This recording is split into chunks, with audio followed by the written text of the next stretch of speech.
علیکم عبدالقیوم جان. خوب هستین؟ صحت شما خوب است؟ بخیر هستین؟ شما اینجا چی میکنین در روی میدان؟ مسجد آمدن جماعت. در مسجد آمده ای؟ به خاطر جماعت آمده ای؟ بله. خب شما به این حالت به جماعت هر روز میایین؟ بله بله. چند وقت نماز به جماعت میایین؟ 4 4 وقت. وقته؟ بله. این البته دیگه پیشین و دیگر رو شما خفتنه ها؟ بله بله. خب به این حالتی که شما به این قسم میایین احساس اذیت و یعنی ناراحتی نمیکنین؟ نه نه.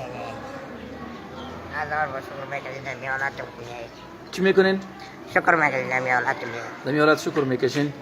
خب پیام شما برای او کسایی که دست و پای جور دارن و سوده هستن سر حال هستن این معیوب و معلول نیستن ولی در جماعت حضور به هم نمیرسانن در مسجد حاضر نمیشن تایم نماز برای ادای نماز پیام در اونا چی است؟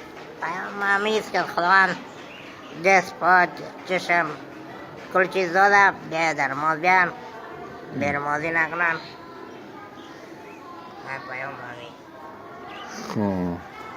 الله پاک از شما راضی باشه، الله پاک از شما خوش باشه. خداوندی زحمت و تکلیفی که در راه نماز و در راه جماعت و مسجد میکشی پروردگاری را سبب رفع درجاتت قرار بده.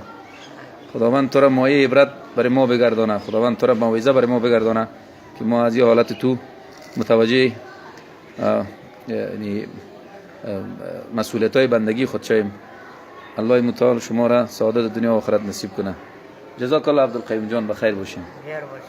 چند سال از این رقم هستین؟ دریلی دا زندگی دا سندای 5 سالگی هم.